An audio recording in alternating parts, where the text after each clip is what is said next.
Hello everyone. आप सभी को मेरा प्यार भरा नमस्कार। चलिए तो आज का सेशन शुरू करते हैं हम कुछ बेहतरीन क्वेश्चंस के साथ। तो आज का पहला क्वेश्चन देखते हैं। किसी समचतुर्भुज के विकर्ण क्रमशः 16 सेंटीमीटर और 12 सेंटीमीटर हैं। इसका क्षेत्रफल आपको बताना है। चलिए देख लेते हैं। तो क्वेश्चन करने से पहले आपको कुछ रिकॉल करा देता हूँ इसके फॉर्मूले। चलिए एक समचतुर्भुज बना लेते हैं ए बी सी डी। ठीक है, समचतुर्भुज के डायगोनल हमने बना लिए ए सी और बी डी।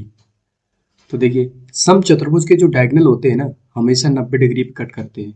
ठीक है, 90 डिग्री पे कट करते हैं और एक दूसरे को समद्विभाजित यानी कि बाइसेक्ट करते हैं। ठीक है, अब ये चीजें आपको आनी चाहिए। अगर आपको डिटेल में चीजें नहीं आती हैं तो पिछले लेक्चर जाके रिवाइज करें एक बार।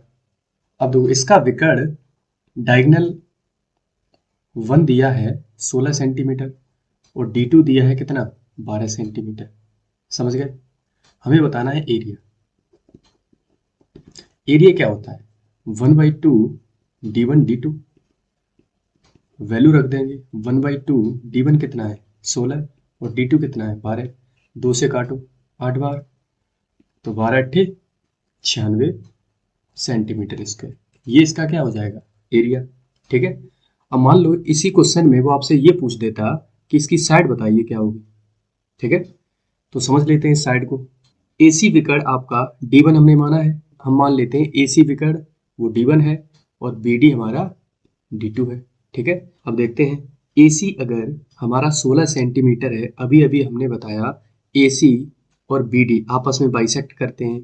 तो इस पॉइंटों को अगर मैं O मानूं तो AO बता सकते हैं आप कितना होगा। पूरा अगर 16 है तो इसका आधा कितना हो गया 8। ऐसे BD अगर 12 है तो BO कितना हो गया 6। आप समझ पा रहे। आप समझ ले a triangle A O B इसको देखें। ये एक राइट एंगल ट्रेंगल बन रहा है, समझ पा रहे। ये पॉइंट ओ है, ये ए है और ये बी है। इसमें देखो ओ ए कितना दिया है 8 और ओ बी कितना दिया है 6। अब राइट एंगल ट्रेंगल जैसे ही आपको दिखे आपका काम किस पे होना चाहिए ट्रिपलेट पे। एक भुजा 6 है, दूसरी भुजा 8 है, तो तीसरी कितनी होगी। तो आप सिंपली बोल सकते हैं कि तीसरी भुजा 10 सेंटीमीटर होगी। ठीक, तो अगर साइड की बात करें तो साइड कितनी आ गई 10 सेंटीमीटर। ठीक है, अब देखो फॉर्मूले से इसको कैसे निकालते हैं। आपको फॉर्मूला बताया गया है D1 square plus D2 square equals to कितना होता है 4A स्क्वायर। D1 की जरा वैल्यू रख देते हैं। 16 का वर्ग कितना हो जाएगा 256 और 12 का वर्ग 144। कितना हो गया 4A स्क्वायर। अब देखो 4A स्क्वायर अगर हम निकालना चाहें दोनों को जोड़ो 256 प्लस 144 400 हो गया। ए स्क्वायर की वैल्यू कितनी आएगी 100। तो ए कितना हो गया 10। ठीक है, या तो आप फॉर्मूले से निकालें या आपको ट्रिपलेट अगर आता है तो इससे बेस्ट मेथड कुछ है ही नहीं। आप विद इन अ सेकेंड इसका आंसर बता सकते हैं। ठीक है ना। चलिए अगला क्वेश्चन देखते हैं। किसी समचतुर्भुज का क्षेत्रफल 150 वर्ग सेंटीमीटर है। उसके एक विकर्ण की लंबाई 10 सेंटीमीटर। तो दूसरे विकर्ण की लंबाई बताइए। ये विकर्ण नहीं विकर्ण है। ठीक है, दूसरे विकर्ण की लंबाई बतानी है आपको। चलिए बना लेते हैं एक समचतुर्भुज। पी क्यू आर एस हमने एक समचतुर्भुज बनाया। ठीक है, ये दोनों हमने डायगोनल बना लिए। मान लो ओ पॉइंट पे कट करते हैं। आपस में कहाँ कट करेंगे 90 डिग्री पे और एक दूसरे को बाइसेक्ट करेंगे। ठीक है ना। अब देखो छोटे छोटे पॉइंट्स हैं। देखिए रोम्बस के मामले आपको 2-3 प्रॉपर्टी याद होनी चाहिए। पहली ये है कि दोनों विकर्ण एक दूसरे को 90 पे काटते हैं। ठीक है ना, मोस्ट इंपॉर्टेंट है ये। दूसरी ये है 90 पे तो काटते हैं, साथ ही साथ वो बाइसेक्ट भी करते हैं, यानी कि एक दूसरे को समद्विभाजित भी करते हैं। ठीक है, चलिए देख लेते हैं। इन्होंने कहा है एरिया जो दिया गया है वो कितना है 150। ठीक है, एक विकर्ण की लंबाई 10 है। हम मान लेते हैं पी आर जो है वो D1 है जो कि कितना है 10। ठीक है, और D2 हमें बताना है। एरिया का फॉर्मूला अभी भी क्या बताया गया है 1/2 D1 D2 कितना है 150। और देखो 1/2 D1 हमारा 10 है और D2 हमको बताना है बराबर 150। अगर D2 बताना चाहें तो देखो इससे ये कैंसिल, 2 का गुणा इधर होगा तो कितना हो जाएगा 30 सेंटीमीटर। दूसरा डायगोनल हमारा 30 सेंटीमीटर का आएगा। समझ पा रहे हैं? अब इसमें भी आपसे पूछ लेता है कि साइड बताओ, तो देखो आधा ये और आधा ये 15 हो गया, 5 15 ये हो गया। तुरंत आप राइट एंगल ट्रायंगल की प्रॉपर्टी लगाएं और जो भी आए 225 प्लस 25। समझ पा रहे हैं? तो 5 रूट 10 सेंटीमीटर, ये हमारी इसकी साइड आ जाएगी। ठीक है, चलिए अगला सवाल देखते हैं। एक समचतुर्भुज के विकर्ण क्रमशः 32 सेंटीमीटर और 24 सेंटीमीटर हैं। इस समचतुर्भुज का क्षेत्रफल तथा परिमाप ज्ञात करें। ठीक है, हमने मान लिया ABCD एक रोम्बस है, समचतुर्भुज है, इसके विकर्ण बना लिए AC और BD। ठीक है, आपस में कहाँ कट करेंगे? मान लो O बिंदु पे कट करते हैं, आपस में ये कट कहाँ करेंगे? 90 डिग्री पे। ठीक है, और एक दूसरे को बाइसेक्ट करेंगे। ये बात समझ पाए? अब देखो पहला डायगोनल दिया है इन्होंने कितना?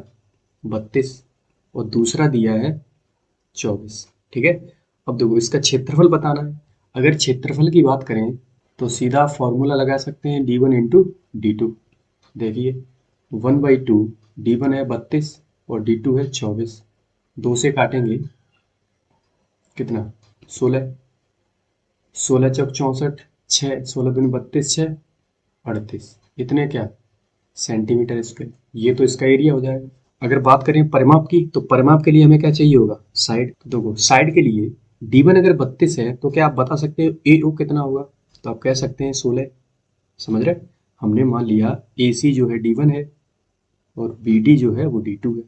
तो AC अगर पूरा 32 है तो आधा कितना हो जाएगा? 16। और BD अगर 24 है तो आधा कितना हो जाएगा? 12। बात समझ पाए? अब जरा ट्रायंगल AOB देखो, AOB ये एक राइट एंगल ट्रायंगल है। समकोण त्रिभुज अगर जैसे ही मिला आपको, तुरंत तुरंत आपको कहाँ पहुंचना है? ट्रिपलेट पे। एक है 12, दूसरी है 16, तो तीसरी कितनी हो जाएगी? 20। निकाल सकते हैं ना पाइथागोरस थ्योरम से। ठीक है, अगर हमको साइड पता चल गई 20 है तो क्या इसका परिमाप नहीं बता सकते? तो आप कह सकते हो 4A, 4 इंटू 20 यानी कि 80 सेंटीमीटर। बताओ किसी को कोई समस्या? बाकी परिमाप के लिए साइड कैसे निकालेंगे? D1 square plus D2 square equals to 4A square. ठीक है, अब D1 की वैल्यू जरा रखिए, 32 का स्क्वायर प्लस का 24 का स्क्वायर बराबर 4A स्क्वायर। बस हो गया। अब या तो आप ये कैलकुलेशन करें, उसमें टाइम वेस्ट करें, या फिर आप ट्रिपलेट पे काम करना शुरू करें। ठीक है ना? तो अगर ट्रिपलेट आपको आने लगे तो उससे बढ़िया प्रोसेस तो कुछ है ही नहीं। समझ पा रहे? चलिए अगला क्वेश्चन देखते हैं। उस समचतुर्भुज का क्षेत्रफल बताएं जिसके विकर्ण क्रमशः 48 सेंटीमीटर और 14 सेंटीमीटर है। अब देखो ये सवाल ऐसा है, अभी अभी मैंने कराया है। अब ये समचतुर्भुज के जो सवाल होते हैं ना रोमबस वाले, वो बहुत ही आसान होते हैं। ठीक है, अब ये जो सवाल है इसमें आपको पेन तक नहीं उठाना पड़ेगा। चलिए दो विकेट दिए हैं तो एरिया का फॉर्मूला अभी अभी बताया क्या है? 1/2 D1 D2। समझ लेते हैं। 1/2 D1 कितना है? 48 और D2 14, 2 से काटो 7 बार। ठीक है, अब देखो आपको ये कैलकुलेशन में भी थोड़ा स्मार्ट तरीका अपनाना है। ठीक है, 48 का गुणा 7 में करो, या फिर हम यूं कह लें कि 50 माइनस 2 का मल्टीप्लाई 7 में कर दें, कोई दिक्कत? ये आपको ज़्यादा इजी होगा बजाय इसके कि 48 का गुणा 7 में करें। ठीक है ना? तो देखो 350 हो गया और ये 14। अब आप बता सकते हैं ना 50 से 14 घटाएंगे तो कितना आएगा? तो आप सिंपली बोल सकते हैं 336, इतने क्या? Centimetre square. समझ पा रहे हैं? अब ये देखो ये तो मैंने आपको करके बताया है, बाकी आपको लिखने की कोई आवश्यकता नहीं होती है। डायरेक्ट आप ये कैलकुलेशन माइंड में ही कर सकते हैं। समझ पा रहे हैं? और जैसे ही आप माइंड में करना सीख गए, बस मैथमेटिक्स आपकी बढ़िया होने लगेगी। समझ पा रहे हैं? चलिए इसी पर्टिकुलर सवाल में अगर मैं ये कह देता आपसे कि इसकी भुजा बताओ क्या है, रोम्बस की आपसे भुजा पूछ लेता, तो इस रोम्बस की अगर मैं साइड पूछ लेता तो कैसे बता सकते थे आप? तो आप कैसे बताते कि पहला डायगोनल 48 है, दूसरा 14 है, इसका आधा 24, इसका आधा 7। एक राइट एंगल ट्रायंगल की भुजाएं बन गई। मैं फिगर बना नहीं रहा हूँ, लेकिन आपको सोचने की क्षमता डेवलप करनी पड़ेगी थोड़ी सी। अब देखो राइट एंगल ट्रायंगल में एक भुजा 24 है, दूसरी 7 है, तीसरी बता सकते हो कितनी होगी? तो आप कहेंगे कि 25। क्योंकि हमें सीधा सीधा पता होता है कि 7, 24, 25 का ट्रिपलेट बनता है। ठीक है ना। अगर 25 भुजा आ गई तो यही साइड तो होगी ना रोम्बस की। तो आप सिंपल बोल सकते हैं कि रोम्बस की साइड कितनी होगी, 25 सेंटीमीटर। ठीक है ना। कुछ नहीं होता ऐसे सवालों में, बस थोड़ा सा स्मार्ट वे में आपको काम करना शुरू करना पड़ेगा। ठीक है। चलिए अगला क्वेश्चन देख लेते हैं। एक समचतुर्भुज का विकर्ण 8√3 सेंटीमीटर है। ठीक है। दूसरा विकर्ण उसकी भुजा के बराबर है, तो समचतुर्भुज का क्षेत्रफल कितना होगा। अब देखो एग्जाम में सवाल समचतुर्भुज से इनके अलावा कुछ बनते नहीं है और बहुत ही आसान सवाल बनते हैं। अब देखो वही घुमा घुमा की चीजें बोल रहा है। समचतुर्भुज बताया गया है, बना लेते हैं जरा। देखिए जरा समचतुर्भुज पहले बना लेते हैं। ठीक है। A B C D. इसका एक विकर्ण जो है ना वो 8√3 है, ये मान लेते हैं 8√3 है। ठीक है। दूसरा विकर्ण बताया गया है कि भुजा के बराबर है, तो देखो दूसरा विकर्ण ये बी डी होगा। D1 हम मान लेते हैं कि 8√3 है और D2 है भुजा के बराबर, भुजा हमने मान ली A है। ठीक है। ठीक है। अब समझते हैं। देखो एरिया के लिए हमको चाहिए होगा क्या, दोनों डायगोनल।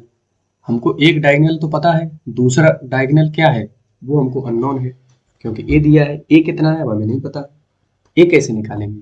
अब देखो इसमें क्या है कि आपको फॉर्मूला लगाना पड़ेगा। अब इसके लिए मैंने क्या बताया, D1² plus D2² equals to क्या होता है 4A²।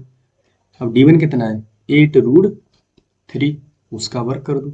D2 हमारा कितना है A² और इक्वल्स टू 4A²। अब ये वाला A² अगर हम इधर भेजेंगे तो माइनस हो जाएगा, तो बचेगा क्या 3A²। 8√3 के वर्ग को क्या हम ऐसे लिख सकते हैं। ठीक है।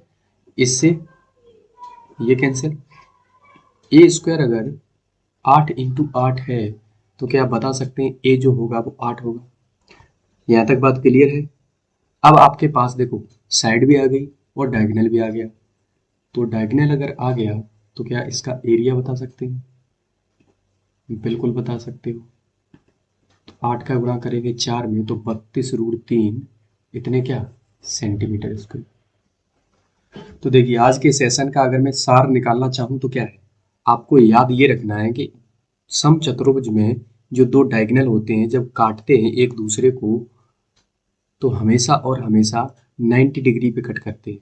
ठीक है। 90 डिग्री पे कट करते हैं और एक दूसरे को बराबर भागों में डिवाइड भी कर देते हैं, ये भी आपको याद रखना है। ठीक है। जैसे ये एक दूसरे को 90 डिग्री पे कट करते हैं तो हमारा राइट एंगल ट्रायंगल बनने लगता है। ऐसे राइट एंगल ट्रायंगल बनते कितने, 1 2 3 4, 4 राइट एंगल ट्रायंगल बन जाते हैं। ठीक है। बाकी आपको फॉर्मूला एक बताया गया है कि D1² प्लस D2² बराबर होता है 4A²।